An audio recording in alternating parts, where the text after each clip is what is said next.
హెబ్రీయులకు రాసిన పత్రిక 4వ అధ్యాయం మొదటి వచనం చదువుదాం. 4వ అధ్యాయం మొదటి వచనం చదువుదాం.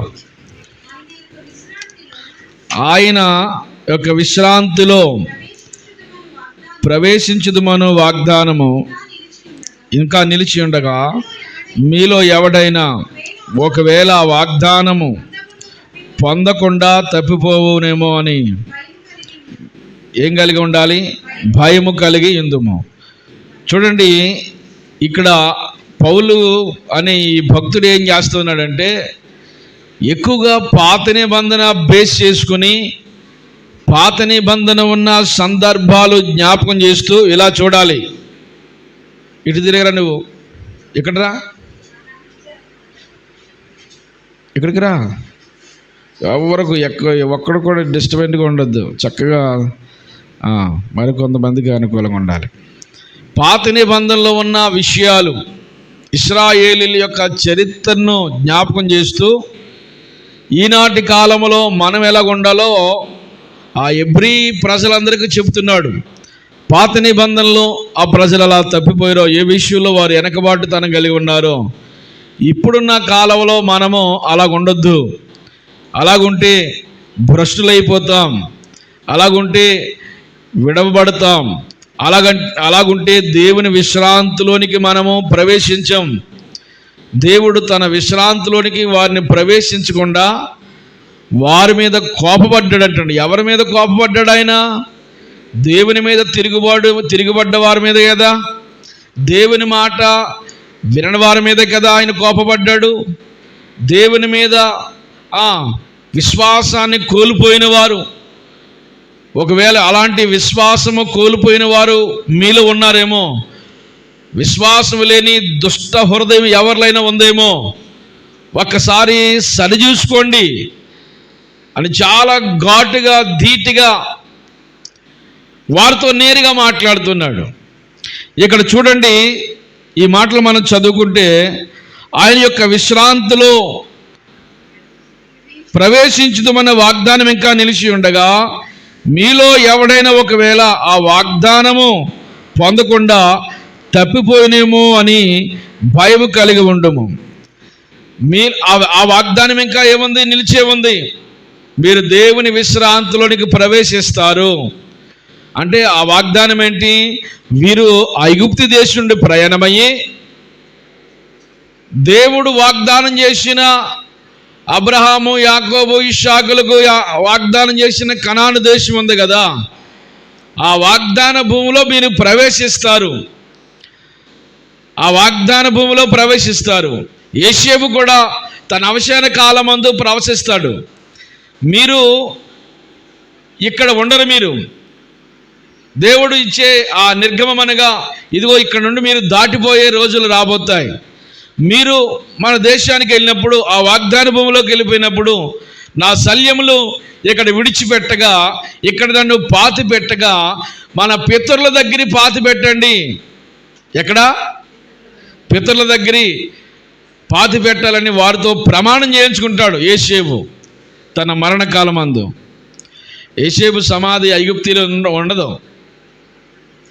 యోసేపు సమాధి ఐగుప్తి రాజుల యొక్క ఆ పిరమిడ్ లాగా అందులో ఒకటిగా ఉండును, కానీ అక్కడ కట్టొద్దు, అక్కడ పెట్టొద్దు అని యోసేపు వాళ్ళతో ప్రమాణం చేయించుకున్నాడు. దేవునికి మహిమ కలుగునుగాక. ప్రమాణం చేయించుకుంటే ఇప్పుడు ఐగుప్తి దేశం నుండి ఇశ్రాయేల్ యొక్క ప్రయాణము మొదటిగా ప్రారంభమైంది. వినాలి బాగా. ఎంతమంది అనుకున్నారు? సుమారుగా వీళ్ళు ఇంచుమించు ఒక 40 లక్షల మంది ఉండొచ్చు, ఒక అంచనా. ఓకేనా? ఇంతమంది ప్రయాణం వెళ్తున్నారు. మొదటగా ఎవరు వెళ్తున్నారో తెలుసా? యోసేపు ఆ శల్యములు అంటే ఆ ఎముకలు దాచిపెట్టి ఒక బాక్సులో వాటిని భద్రం చేశారు. భద్రం చేస్తే మొదటగా యోసేపు ఎముకలు వెళ్తున్నాయి. యోసేపు ఎముకలు ఆ పెట్టిన మోసేవారు మొదట వెళ్తున్నారు. ఆ తర్వాత వెనకాల సైన్యం, ఈ యొక్క ప్రజలందరూ వెళ్తున్నారు. దేవునికి మహిమ కలుగునుగాక. అంటే ఇప్పుడు వీళ్ళని ఎక్కడ సమాధి చేయాలి? యోసేపును ఇంకొక విచిత్రకరమైన మాట చెప్పమంటారా? 40 సంవత్సరాలు ఆ పెట్టి వాళ్ళతోనే ఉంది. ఆమె చెప్పండి. 40 సంవత్సరాలు వీళ్ళు ఏం చేస్తున్నారు? పెట్టి మోస్తూనే ఉన్నారు. ఎక్కడ పాతి పెట్టాలి వీళ్ళు? వాగ్దానం చేసిన ప్రకారంగా కనాను దేశంలో ఆ యాకోబుని ఎక్కడ సమాధి చేశారు, అబ్రహాముని ఎక్కడ సమాధి చేశారో, తన పితరులు పూర్వీకులు ఎక్కడ సమాధి చేయబడ్డారో అదే ప్లేస్లో యోసేపుని కూడా సమాధి చేయాలి. వాళ్ళతో ఒప్పందం చేయించుకున్నాడు. కనుక 40 సంవత్సరాలు ఈ పెట్టి వీళ్ళతో తిరుగుతున్నామని తెలుసా మీకు ఆ విషయం? ఆ పెట్టి నేర్పిన అద్భుతాలు, పాఠాలు ఉంటాయి. ఏమున్నాయి ఆ పెట్టిలో? బంగారం ఉందా ఆ పెట్టిలోనే? ఏముందమ్మా చెప్పండి గట్టిగాని. ఎముకలు. ఏ ఎముకలు? యోసేపు యొక్క ఎముకలు ఆ పెట్టిలో ఉన్నాయి. అందరికీ తెలుసా ఆ పెట్టిలో ఎముకలు ఉన్నాయని? తెలుసు. అందరితో పెట్టి మాట్లాడుతుంది. ఒకరోజు మనకి కూడా ఇది శాశ్వతమైంది కాదు, దేవుని రాజ్యమే మనకి శాశ్వతమైంది, స్థిరమైంది, మనకి పరమందు ఉంది. 40 సంవత్సరాలు ఈ యాత్రలో ఆ పెట్టి వారితో మాట్లాడుతూనే ఉంది. దేవునికి మహిమ కలుగును గాక. అందరూ గట్టిగా దేవుని స్తోత్రం చెబుదాం. విశ్వాస సహితమైన మనకి ఆ విధమైన జీవితం ఉండాలి. విశ్వాసం లేకుండా ప్రభుకి ఇష్టడై ఉండడం అసాధ్యము. కనుక మన మరణం ఎలాగుంటుందో, మన ముగింపు ఎలాగుంటుందో, మన అంతిమ యాత్ర ఎలాగుంటుందో దాన్ని కూడా మనము ఊహించగలిగి ఉండాలి. ప్రారంభ సూర్యులుగా కాదు మనము. ఏమండి, కార్య ఆరంభము కంటే కార్యాంతమే మేలు. దేవునికి స్తోత్రం కలిగిన గాక. మనం కార్యాంతములోనికి మనం నడిపించబడాలి. కనుక విశ్వాస సహితమైన జీవితం కలిగి మనం ఉండాలి. అందరూ ప్రవచించారు. ఇది మనకి శాశ్వతమైనది కాదు. ఏది? ఐగుప్తు దేశం శాశ్వతమైనది కాదు. శాశ్వతమైంది కానాను దేశం. పితరులతో అందరితో కూడా చెప్పబడింది. కనుక దేవుని వాగ్దానం ఉంది, ఇది స్థిరమైంది కాదు. దేవుని వాగ్దానం ఏంటి? మీరు ఐగుప్తు దేశాన్ని విడిచిపెడతారు, కానాను దేశంలో ప్రవేశిస్తారు. అర్థమైంది కదమ్మా? అమ్మా సహోదరి, అర్థమైందా? ఏంటి వాగ్దానం చెప్పండి. వాగ్దానం చెప్పాలి. వాగ్దానం చెప్పండి.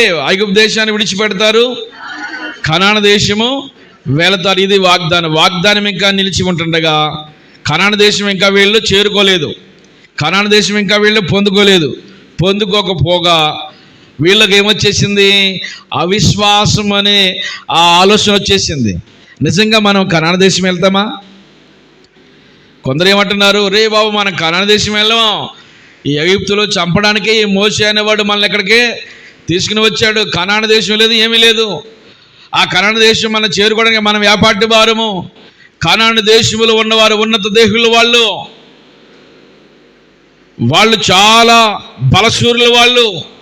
వాళ్ళు జయించలేము. మనం చూశాక కూడా అపనమ్మకం వచ్చేసింది వీరిలో. ఆ వాగ్దానం ఇంకా నిలిచి ఉంటుండగా మరలా చదవండి ఆ మాట. ఇప్పుడు ఆయన యొక్క విశ్రాంతిలో ప్రవేశించుదామను వాగ్దానం ఇంకా నిలిచి ఉండగా మీలో ఎవడైనా ఒకవేళ ఆ వాగ్దానము పొందకుండా తప్పిపోనేమో అని భయము కలిగి ఏం చేయాలి? ఉండాలి. మీరు భయభక్తులతో ఉండాలి. ఆ వాగ్దానం పొందే వరకు ఈ విధమైన విశ్వాస జీవితంలో మనం నడిపించబడాలి. వాగ్దానం భూమిలోనికి వెళ్లకుండా మధ్యలాగిపోతే ఇక వాళ్ళ యొక్క జీవితం ఎంత దురవస్థో చూడండి ప్రియులారా. ఎన్ని కష్టాలు పడ్డారు. ఎక్కడ నోరు వాయిస్ పెంచండి. ఎన్ని కష్టాలు పడ్డారు ఐగుప్తు దేశంలో, ఎన్ని శ్రమలు పడ్డారు, ఎంత భయంకరమైన యాతనది. వాళ్ళందరూ గొప్ప విశ్వాసంతో అక్కడి నుంచి బయటకు వచ్చారు. మాకు మా దేవుడు వాగ్దాన భూమి ఇస్తాడు, వాగ్దానం హోలీ ల్యాండ్ అంటారు కదా, వాగ్దాన భూములకి మేము వెళ్ళిపోతాం. మా దేవుడు పాలు తేళ్లు ప్రవహించే దేశము, అది పూర్వం నుండి ఆ ప్రవక్తల ద్వారా చెప్పబడిన మాటలు అవి. ఆ పాలు తేళ్లు ప్రవహించే దేశంలోనికి మేము వెళతామని వచ్చి అరణ్యంలోకి వచ్చిన తర్వాత అరణ్యంలో వీళ్ళు అనుకున్నారు ఒక రోజులోకే వెళ్ళిపోతారా? మరి ఒక రోజులోకి వెళ్ళిపోతారమ్మా? ఇలాగా తీసి అక్కడ పెట్టేస్తాడా? ఎన్నో పరీక్షలు టెస్టులు ఉంటాయి కదా, ఈ పరీక్షలన్నింటిలో ఏం చేయాలి మరి? పాస్ అవ్వాలి కదా. దేవునికి మహిమ కలుగును గాక. అలాగ పాస్ అవ్వలేదు చాలామంది. అరణ్యములో యాత్రలో ఉండగానే ఏమొచ్చేసింది వారిలో? అపనమ్మకం అనే ఆ దెయ్యం వారిలోకి వచ్చేసింది. అపనమ్మకం అనే దెయ్యం కూడా వాళ్ళలోకి వచ్చేసారు. దాని ద్వారా వాళ్ళు ఆ వాగ్దాన భూమిలోనికి ప్రవేశించలేకపోయినట్లుగా వాక్యంలో మనం చూస్తున్నాం. ఇంకా కిందకు చదువుదాం.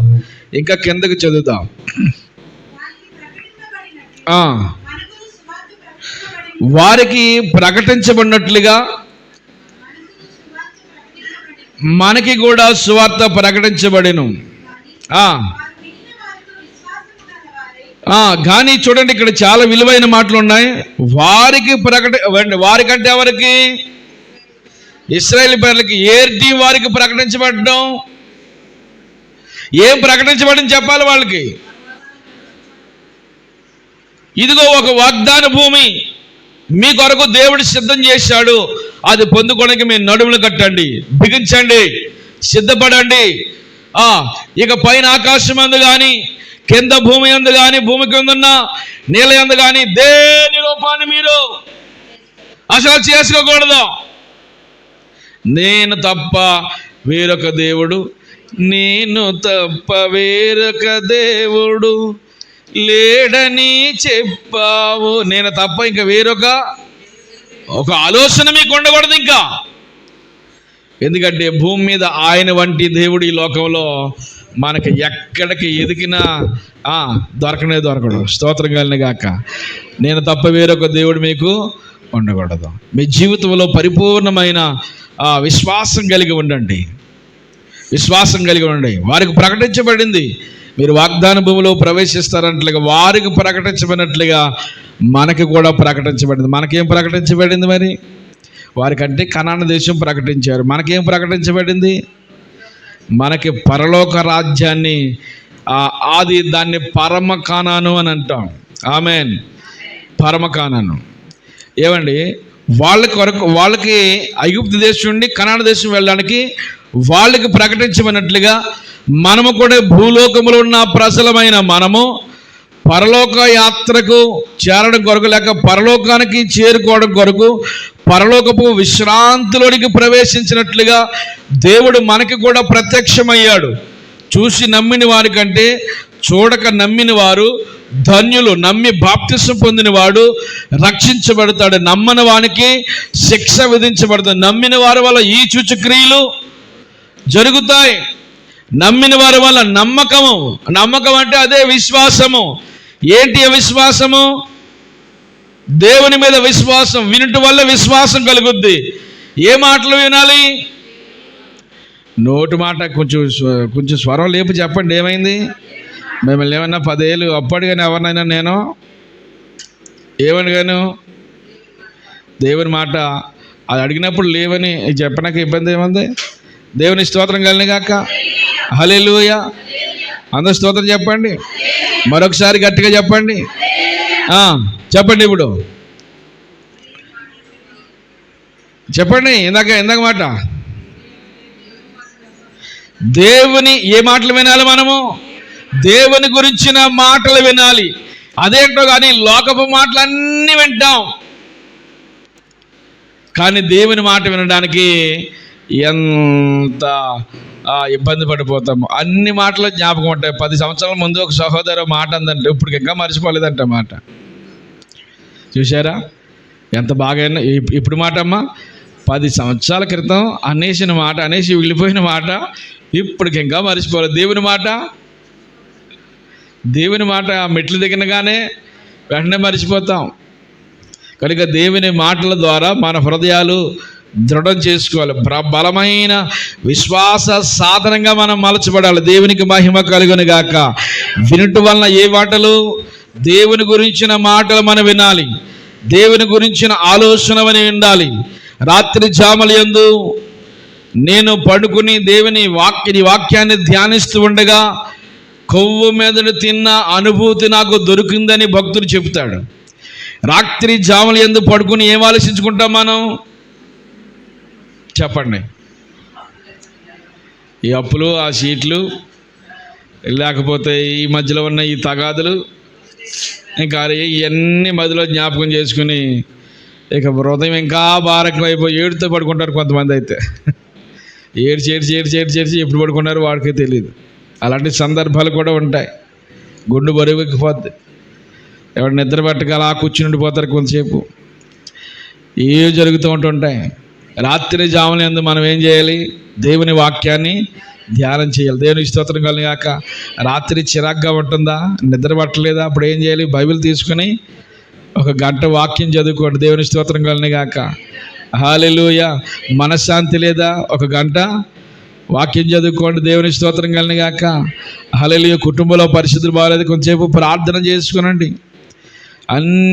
అన్నిటికీ మనకి భక్తికి సంబంధించిన ఆలోచన మనకు వచ్చినాయి అనుకోండి, ఆటోమేటిక్గా మన మనసును, మన యొక్క స్థితిని దేవుడు ప్రశాంతతలోనికి దేవుడు నడిపించి వేస్తాడు. దేవునికి మహిమ కలుగును గాక.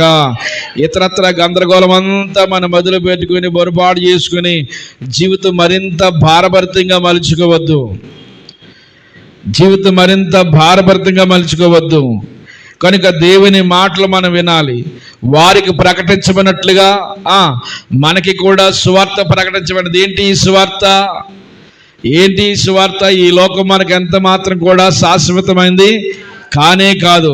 ఎలా వచ్చామో ఈ లోకాన్ని అలాగే విడిచిపెడతాం. శాశ్వతమైంది, స్థిరమైంది, పరలోకమందు ఉన్నదని మనం ఎరిగి నిత్యమైన ఆ రాజ్యం కొరకు మనం ప్రతిరోజు భూలోకంలో ప్రయాసపడాలి. ప్రయాసముతోనూ, భారముతోనూ, దుఃఖముతోనూ, వ్యాధులతోనూ, ఉపవాసాలతోనూ, జాగరాలతోనూ, ఆకలి దప్పికలతోనూ, ఏమండి కుటుంబం వల్ల, స్వజనుల వల్ల, అన్ని జనుల వల్ల ఆపదలు అనేక పర్యాయములు, ఇంత కఠినమైన బాధలు అనిపిస్తున్న ఏ రోజుని విశ్వాసాన్ని పాడు చేసుకోలేదు. భక్తిని కాపాడుకుంటూ ఇదిగో నా పరుగు తుదముట్టించాను, ఇక విశ్వాసం కాపాడుకున్నాను, నా కొరకు నీతి కిరీటం ఉంచబడింది. గట్టిగా చప్పటి కొట్టి దేవుని స్తోత్రం చెబుదాం. హల్లెలూయా. మన కొరకు ఏముంచాడు దేవుడు? హల్లెలూయా. మనందరికీ ఒక నీతి కిరీటాన్ని దేవుడు సిద్ధపాటు చేశాడండి. మన విశ్వాసాన్ని మనం ప్రతిరోజు కాపాడుకుంటూ ఉండాలి. విశ్వాస జీవితాన్ని కలిగి ఉండాలి. మనము ఎక్కడికి వెళ్ళినా చూడండి, విశ్వాసాన్ని రేపేయాలి. స్తోత్రం కలిగాక. ప్రార్థన గురించిన పట్టుదల ప్రజలోనికి రప్పించాలి. దేవుని మాటల వల్ల ఇతరులను మనము బలపరచాలి. ఏమంటే మనం మండాలి, ఇతరుల్ని మండించాలి. ఆమెన్. హృదయం మండాలి. ఏం మండాలి చెప్పండి? ఏం మండాలి? హృదయం మండాలి, కానీ కడుపు మండకూడదు. కొంతమంది నేను చూస్తుంటేనే నాకు కడుపు మండిపోతుంది అంటారు. కడుపు మండకూడదు. ఏం మండాలి? హృదయం మండాలి. ఆమెన్. ఏమండి చూడండి, బైక్ ఉందనుకోండి, దానికి ఇంజిన్ మండాలి. ఇంజిన్ మండాలి, కానీ టైర్లు మండకూడదు కదా. టైర్లు మండితే ఏమైంది? కథలు అక్కడ ఉంటుంది. ఇంజిన్ మండింది అనుకోండి, జమ్ జమ్ జమ్ జమ్ అని వెళ్తుంది. దేవుని స్తోత్రం కలిగాక. ఏమంటే మన బాడీకి ఇంజిన్ ఏది? హృదయమే. ఈ హృదయాన్ని మనం దృఢపరచుకోవాలి. హృదయాన్ని స్థిరంగా స్థిరపరచాలి. దేవునికి స్తోత్రం కలిగాక. నువ్వు మండితేనే వాడబడతావు. ఆమెన్. మండితేనే పని చేస్తావు. దేవునికి స్తోత్రం కలిగాక. మండకపోతే పని చేయు. మండాలి. చూడండి, ప్రతి దానికి మండితేనే, ఏ ఫ్యాక్టరీ అయినా, ఇంజిన్, ప్రతి నడిచే ప్రతిది కూడా ఏం చేయాలి? మండాలి. ఆమేన్. దేవుని స్తోత్రం చెబుదాం. ఏం చేయాలమ్మా? మండాలి. ఏం మండాలి? హృదయం మండాలి. హల్లెలూయా. ఒళ్ళు మండకూడదు. ఒళ్ళు మండితే ఏమవుద్ది? చెప్పరేటమ్మా? ఒళ్ళు మండితే ఏమైద్ది? పని చేయదు. ఒళ్ళు మండితే. ఒళ్ళు మండకూడదు. హృదయం మండాలి. దేవుని స్తోత్రం కలిగాక. హృదయం మండాలి. మనం మండాలి, ఇతరుల్ని మండించాలి. ఈ లోకంలో మనం ఎక్కడికి వెళ్ళినా మండాలి. చూడండి, అమ్మాయి ఎలాంటిదంటే, అమ్మాయి నిప్పు అంటారు కదా. నిప్పులా ఉండాలా, బొగ్గులాగా ఉండాలా? నిప్పులాగా ఉండాలి. అమ్మాయి ఎలాంటిది? నిప్పు లాంటిది. దేవుని స్తోత్రం కలిగాక. ఇప్పుడు ఆ నిప్పు నట్టుకున్నామనుకో ఏమైంది? కాలిపోద్ది. కాల్చేయాలి అలాగ అందరిని. దేవుని స్తోత్రం కలిగాక. అందరు స్తోత్రం చెప్పండి.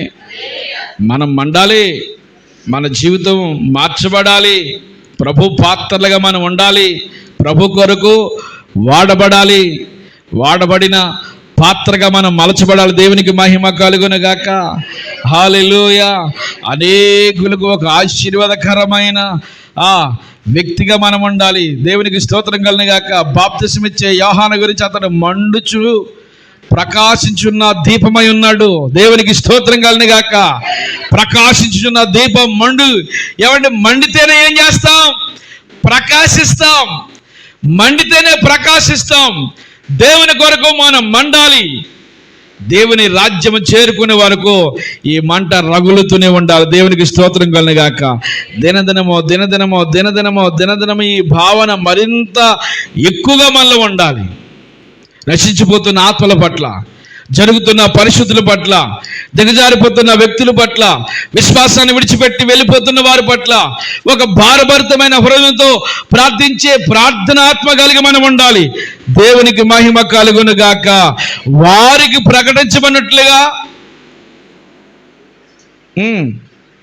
ఇప్పుడు దాకా చెప్పాను కదమ్మా బాబు, వారికి ప్రకటించబడినట్లుగా మనకి కూడా సువార్త ప్రకటించబడింది. ఆమేన్. ఈ లోకం మనకు ప్రకటించబడిన సువార్త ఈ లోకం మనకి ఎంత మాత్రం కూడా శాశ్వతమైంది కాదు అని ఎరిగి మనకి స్థిరమైన నివాసము పరమందు ఉంది గనక పరలోకము కొరకు మనం ఏం చేయాలి? ప్రతి దినము ప్రయాసపడే వ్యక్తిగా మనం మార్చబడాలి. దేవునికి స్తోత్రం కలుగునుగాక. అందరి దేవునికి స్తోత్రం చెబుదాం. ద్వితీయోపదేశకాండము చూడండి. ద్వితీయోపదేశకాండము 19వ అధ్యాయము 1వ అధ్యాయము 19వ వచనం చూడండి. ఉందా ద్వితీయోపదేశకాండం?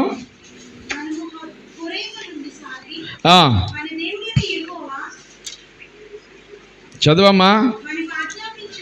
హోరేబు నుండి సాగినప్పుడు దేవుడైన యెహోవా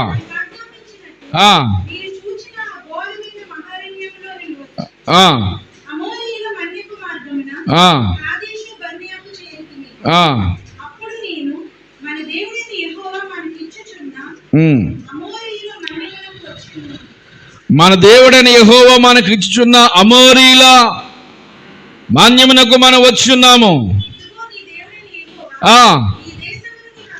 ఈ దేశాన్ని మీకేం చేస్తున్నాడు? దేవునికి స్తోత్రం చెబుదాం. అందరి స్తోత్రం చెప్పండి. నీ దేవుడైన యెహోవా ఈ దేశాన్ని మీకు ఏం చేస్తామన్నాడు? అప్పగిస్తాడు. ఇది వాగ్దానం. దాన్ని ఎవరు మార్చడానికి లేదు. దేవుడు ఇస్తాడని చెప్పింది ఖచ్చితంగా ఇస్తాడద్దే. దాన్ని రాత్రి అనుకున్నాం కదా, దేవుని మాట ఎలా నమ్మాలి? మనము గుడ్డిగా నమ్మాలంతే. అబ్రహాముతో దేవుడు అన్నాడు, అబ్రహామా నీకు నేను సంతానాన్ని ఇస్తానయ్యా అన్నాడు. సంతానాన్ని ఇస్తానని చెప్పినప్పటికీ అప్పటికి అబ్రహాముకి 75 సంవత్సరాలు కదా. మరి ఇస్సాకు పుట్టే సమయానికి అబ్రహాం వయసు ఎంత? 100 సంవత్సరాలు. సుమారుగా మధ్యలో ఎన్ని సంవత్సరాలు? 25 సంవత్సరాలు అట్టే జరిగిపోయి. కానీ ఇంకా నమ్ముతున్నాడండి. అప్పుడు ముసలోడు అయిపోయాడు. అంటే దేవుని మాట అంత నూరేళ్ళు నిండిపోయిన ఇంకా విశ్వాసముతో అబ్రహాం ఏం చేస్తున్నాడు? ఆ దేవుని మీద ఎదురు చూస్తూనే ఉన్నాడు. దేవునికి స్తోత్రం కలుగునుగాక. హల్లెలూయా. అబ్రహామా నీకు ఒక్కడై ఉన్న కుమారుని నాకు బలిగా ఇస్సాకును తీసుకెళ్ళి అర్పించేవై అన్నప్పుడు ఏం చేశాడు? రాత్రి మాట్లాడితే తెల్లారి పొద్దున్న 2 పనివారిని తీసుకుని గాడిద గట్ల కట్టి ఆ గాడిద మీద కట్లు సిద్ధపాటు చేసుకుని ఏం చేశారు? వెళ్ళిపోయారు అంతే. అబ్రహామా దేవుడు రెండు మార్లు పిలిచినట్టు ఉంటుంది అక్కడ. అబ్రహామా అంటే దేవుడు ఏం చేస్తున్నాడు తెలుసా? తొందరపడుతున్నాడు. దేవుడే గనక అలా తొందరపడకపోతే ఇస్సాకును అబ్రహాము బలిచ్చేసను. ఎంత విశ్వాసమో చూడండి. అంటే దేవుని మాట వినుటలో ఎంత శ్రద్ధో. నా దేవుడు చెప్పాడు, నేను చెయ్యాలంతే. అంతే. ఇంకా మనం ఇంక వేరే ఆలోచన నిర్ణయాలు ఏమీ ఉండకూడదు. మన దేవుడు చెప్పాడు, దాన్ని మనం చెయ్యాలంతే. అర్థమైందా? మన దేవుడు చెప్పాడు, దాన్ని మనం చెయ్యాలి. మన దేవుడు చెప్పిన మాటను వినడానికే మనం ఇంకా బ్రతుకున్నాం. Amen, amen. ఇంక నువ్వు అవసరం లేదనుకో, ఎప్పుడో చక్కబడేద్ది నిన్ను. అర్థమైందా? ఇక నీతో పని లేదనుకో, ఏం చేస్తున్నామా ఆయన? ఎప్పుడు చక్కబడేసింది తెలుసా? మొన్న కరోనాలో చక్కబడేసినాం. అర్థమైందా? కరోనాలో మంచి మంచి యవనస్తులు పోయారండి. సెకండ్ వేలో పోయిన వాళ్ళందరూ కూడా మంచి బలమైన వాళ్ళే. ఏమంటే మనం ఏదో పెద్ద ఇదని ఉంచలేదు. ఇంకా దేవుడు ఇంకా కొన్ని కార్యాలు నీ ద్వారా జరిగించాలని దేవుడు ఆశపడుతున్నాడు. దేవుని స్తోత్రం కలిగిన గాక. హల్లెలూయా. శిరీష గారిని ఉంచి మన దగ్గరికి పంపించాడు కదా. ఆవిడకిలాగా మీరు కూడా ఏం చేయాలి? ఇప్పుడు వాక్యాన్ని కంఠస్థపడి, నాకు ఖాళీ ఉండదండి, నేను లైదు ఇంకోవాలి, ఇది ఒక్క పెట్టుకోవాలి, ఇంక అతమాట ఈ కాదు. చేసుకుంటే సమయంలో చేసుకోండి. 1 గంట 2 గంటలు ఏం చేయాలి? ఆ వాక్యానికి సమయం ఇచ్చి, ఇదిగో ఒక 10 వచనాలు అయినా, ఈరోజు 10 వచనాలు నేను కంఠత బట్టి, రేపు మరొక 10 వచనాలు, వారానికి ఒక అధ్యాయం పూర్తి చేయండి. అలాగా దేవునికి స్తోత్రం కలిగిన గాక. హల్లెలూయా. అందరు దేవునికి స్తోత్రం చెబుదాం. మరొకసారి గట్టిగా స్తోత్రం చెబుదాం. వారానికి ఒక అధ్యాయం అన్నా షెడ్యూల్ పెట్టుకుని వారానికి ఒకటి పూర్తి చేయలేరా? ఏమ్మా, వారానికి ఒకటి పూర్తి చేయలేరా? నీకు అంత ఖాళీ ఏంటే కదా. ఏమండి, దేవుని వాక్యాన్ని ఏం చేయాలి? మనము కంఠోపట్టంగా వాక్యాన్ని దొరికినంత వరకు దాన్ని మనము హృదయంలో నింపేసుకుంటామే. బాబు, రేపు పొద్దున్న నువ్వు బైబిల్ కాలేజీకి వెళ్ళిన తర్వాత అధ్యాయాలు అప్పగించేయాలి. నేనే దొరికాను అన్నట్టుగా చూస్తున్నావు ఏంటి? దేవుని స్తోత్రం కలిగిన గాక. హల్లెలూయా. అధ్యాయాలు ఏం చేయాలి? అప్పగించాలి. అవిద్దా? పని అవిద్దా? అవుతుంది. ఎందుకు అవ్వదు? ఏమంటే కంఠస్థ పట్టింది మర్చిపోతామా? మర్చిపోం. అది వచనం వెంబడి ఒకవేళ చిన్న బిట్లు మారినా కానీ మొత్తం ఆ వాక్యాన్ని మాత్రం చెప్పేస్తాం. దేవునికి స్తోత్రం కలిగిన గాక. వారానికి ఒక అధ్యాయం కంఠస్థ పట్టి రండి. పాస్టర్ గారు ఈరోజు ఆ అధ్యాయం కంఠస్థ పెట్టాను, నేను చెప్తాను అనే అలాంటి వాళ్ళు దేవునికి కావాలి. దేవుని స్తోత్రం కలిగిన గాక. ఎందుకు ఉంచాను నిన్ను? 3 పూటలు బాగా తిని, మనం బాగా చక్కబెట్టుకుని, బాగా అన్నీ సంపాదించుకుని, బాగా ధరించుకొని, అన్నీ సిద్ధం చేసేసుకొని అంతవరకు ఉంచాడు దేవుడు నిన్ను. అందుకొరకు అమ్మా, అందుకొరకు కాదు. దేవుని స్తోత్రం కలిగిన గాక. అందరూ స్తోత్రం చెప్పండి. ఇలా కాదు, స్తోత్రం చెప్పండి. ఇలా కాదమ్మా, స్తోత్రం చెప్పండి. హల్లెలూయా. అంతేకాదు, ఉంచుతాం మనల్ని దేవుని కొరకు ఒక పాత్రగా మనం వాడబడాలి. మీ పితరులకు ఇస్తానని చెప్పిన వాగ్దానం ఇంకా అది నిలిచి ఉండగా వారు అవిధేయత చూపించారు. అవిధేయత చూపిన వారందరూ కూడా ఆగిపోయారు. విధేయత చూపగలిగిన వారు వెళ్ళారు. మరలా రెండో టర్మ్, మరలా ద్వితీయ ఉపదేశం ద్వితీయ అంటే రెండవసారి న్యూ జనరేషన్కి మోషే గారు ఈ యొక్క గ్రంథాన్ని రాశాడు. ఏ గ్రంథం అది? ద్వితీయోపదేశ కాండం. నిర్గమకాండం నుంచి సంఖ్యాకాండం వరకు కూడా ఇదంతా ఒక వ్యక్తి అయితే, ఈ యొక్క ద్వితీయోపదేశ కాండం మరొకటి. ఇది ప్రత్యేకంగా మొత్తము వారికి న్యూ జనరేషన్కి, ఒక నూతనమైన తరానికి మరలా వారందరికీ జ్ఞాపకం చేస్తున్నాడు. దేవుని యొక్క ఆజ్ఞలు, దేవుని మాటలు, దేవుని శాసనాలు, దేవుని వాగ్దానాలు అవన్నీ వారికి జ్ఞాపకం చేస్తున్నాడు. మీ పితరులు అలా తయారవి రాలిపోయారు. మీరైనా కాస్త భయం కలుగునండి, దేవునికి మహిమ కలుగును గాక. మీ జీవితాలైనా మార్చుకొనండి. దేవుని వాగ్దానం కొరకు మనం సిద్ధపడాలి. మన చుట్టూ ఉన్న సమూహం అంతటిని మనం ఏం చేస్తూ ఉండాలి? సిద్ధం చేస్తూ ఉండాలి. ఇక 3వ వచనం చదవండి. 3వ వచనం. ఏ 3? 4:3 చదవమ్మా. జగత్ పునాది వేయబడినప్పుడే ఆయన కార్యములన్నీ సంపూర్తి అయినను. చూడండి, ఈ విశ్రాంతిని గురించి నేను కోపముతో ప్రమాణం చేసినట్టు వారు నా విశ్రాంతిలో ప్రవేశింపరు అని ఆయన చెప్పిన మాట అనుసరించి విశ్వాసులమైన మనము ఆ విశ్రాంతిలో ప్రవేశించుచున్నాము. దేవునికి మహిమ కలుగును గాక. అందరూ స్తోత్రం చెప్పండి. అక్కడ వాళ్ళ విశ్వాసాన్ని జ్ఞాపకం చేస్తున్నాడు, ఇప్పుడు విశ్వాసులమై ఉన్న మన విశ్వాసాన్ని కూడా టాలీ చేస్తున్నాడు.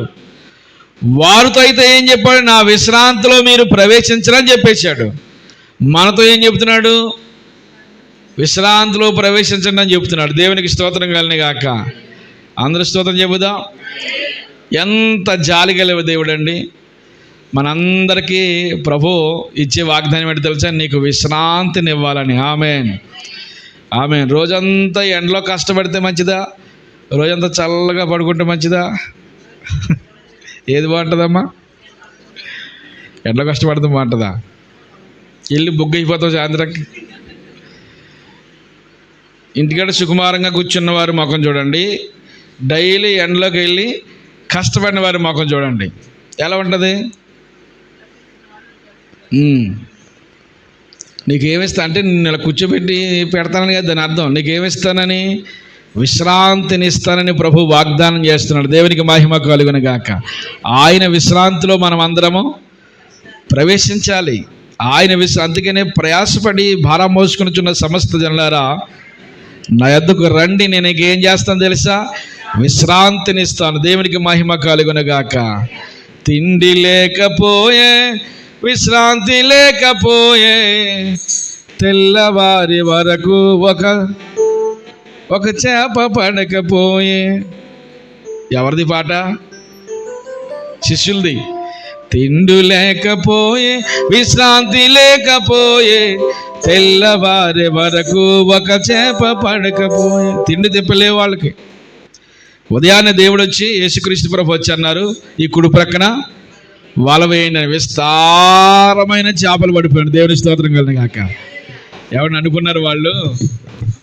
ఇంటికి ఏ మొఖం పెట్టుకుని వెళ్ళం. ఇంకా వేటకి వెళ్ళిన వాళ్ళు ఏం చేసి వేట తీసుకురావాలి, అంతే కదా? వేట తీసుకొస్తే ఇంటికాడ కుటుంబం అంతా అదే నవ్వుతున్నారా అమ్మ? ఇంటికాడ అత్తమాట ఎందుకు పొల్లలుగా వేస్తాయి? ఇంటికాడ పిల్లలు ఎదురు చూస్తారు కదా. మా డాడీ వస్తాడు, మా మమ్మీ వస్తాడు, వస్తా ఏం చేస్తాడు? రే మా డాడీ వచ్చిన తర్వాత పప్పులు అయితే నీకేం పెట్టను. పిల్లలు ఆడుకుంటారు చూడండి. మా డాడీ బోల్డ్ అని పప్పులు తెచ్చేస్తాడు. పప్పులు తెచ్చి నీకు పెట్టాను. పిల్లలు అంటే అంత ఆశ డాడీ మమ్మీ మీద కదా. మరి ఇది 2-3 రోజులు అయ్యింది వెళ్ళి. రాత్రి ఇక లాస్ట్ రోజు నైట్ అది. ఆ రాత్రి కూడా ప్రయాసపడ్డారు. ఆ రాత్రి కూడా ఏమీ దొరకలేదు. నిర్మానుష్యమైన నిరాశతో ఇంటికి రావాలి. ఎలాగ ఇంటికాడ పరిస్థితి? వాళ్ళ యొక్క పరిస్థితి మామూలుగా లేదు. యేసుక్రీస్తు ప్రభువారు ఉదయాన్నే వచ్చి ఇదిగో ఈ కుడి ప్రక్కన వల వేయగానే విస్తారమైన చేపలు పడిపోయినాయి. దేవుని స్తోత్రం కలుగును గాక. ఇక ఎనలేని సంతోషం, మామూలు సంతోషం కాదు అది వాళ్ళకి. మనకు చేపలు పడ్డాయా అనుకుంటాం కానీ మనం వాళ్ళకి అదే కదా ఆధారం. అది పడితేనే వాళ్ళకి పోషణ. కనుక వాళ్ళ సంతోషం ఎనలేని సంతోషం. దేవుడిచ్చే ఆశీర్వాదము అట్లనే ఉంటుంది. దేవునికి మహిమ కలుగును గాక. దేవుని విశ్రాంతి మనకు కావాలి, దేవుని కాపుదల మనకు కావాలి, ఆయన భరోసా మనకు కావాలి. దేవునికి మహిమ కలుగును గాక. ఆయన విశ్రాంతిలో మనం ప్రవేశించాలి. 5వ వచనం చదవండి ఒకసారి. 5వ వచనం చదవమ్మా. 5వ వచనం.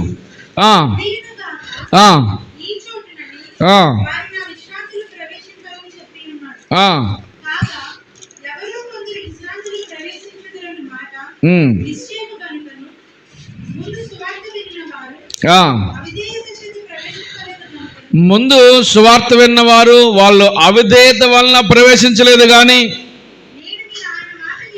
నేడు మీరు ఆయన మాట విని ఎడల మీ హృదయములను కఠినపరచుకొనుటని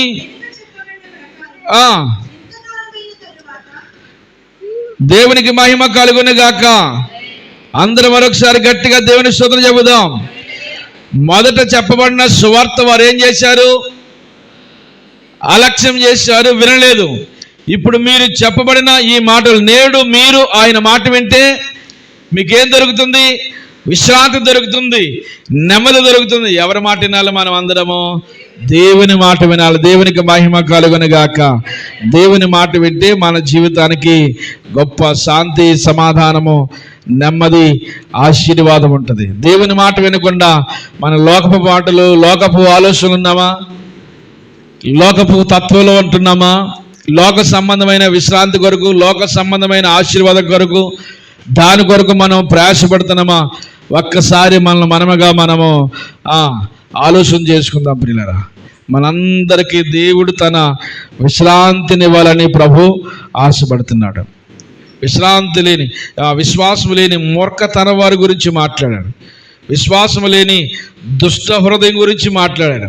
విశ్వాసం లేని ముష్కరులారా, దేవుని మాటను వినని మందమతులారా, ఇలాంటి పదాలు వినని వారికి, విశ్వాసం లేని వారికి,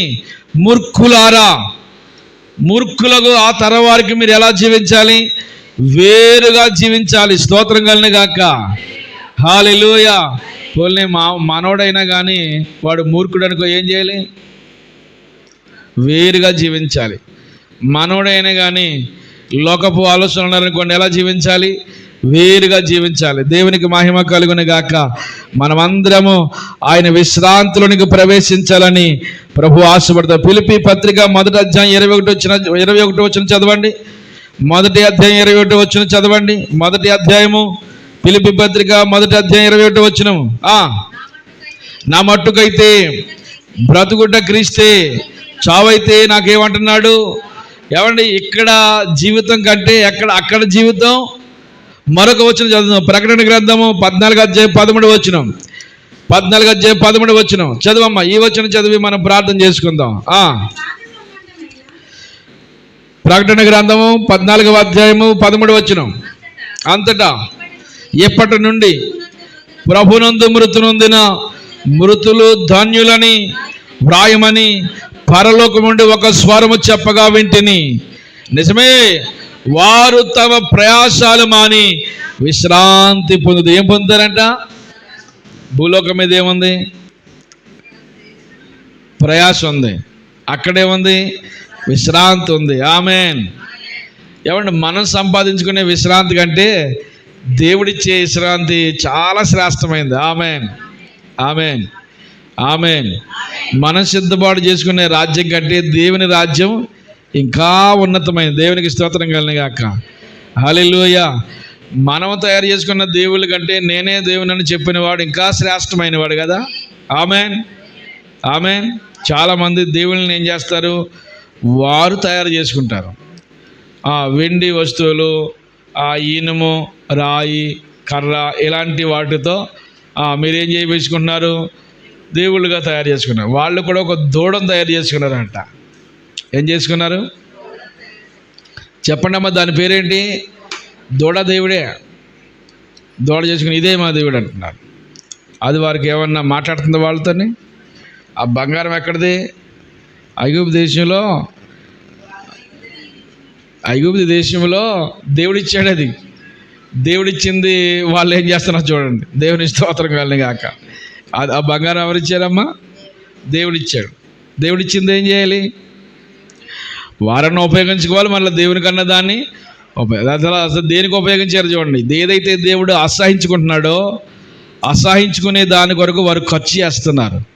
ఈరోజు దేవుడిచ్చింది వారి విలాసవంతాల కొరకు, వారి విచ్చలవిడితనం కొరకు, వారి భోగోగుల కొరకు కాదు కాదు కాదు కాదు.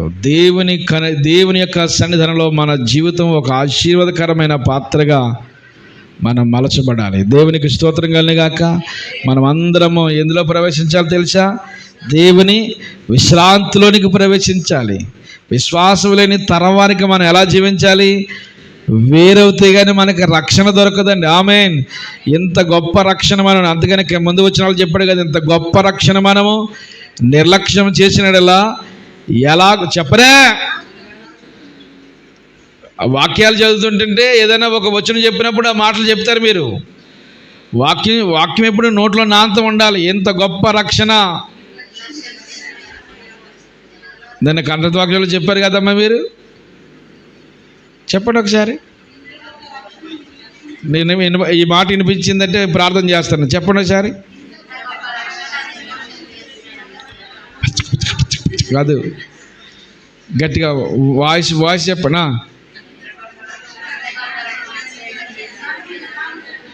1 2 3 అని అందరూ ఒకేసారి చెప్పండి. మీ వాయిస్ అని నాకు తెలియాలి, అలా చెప్పాలి. 1 2 3 స్టార్ట్. మనం అనే మాట అనాలి. మనం ఉందాం అందులోని. ఆ మాట చెప్పడం లేదు, మరలా చెప్పండి.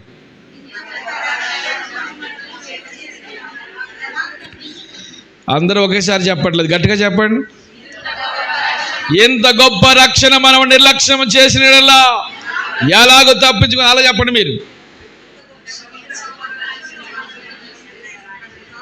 మనము అసలు ఆ రక్షణ నిర్లక్ష్యం చేస్తే తప్పించుకునే అవకాశాలు లేవు. ప్రార్థన చేసుకుందాం, మోకరించండి. మనందరికీ దేవుడు సిద్ధపాటు చేసిన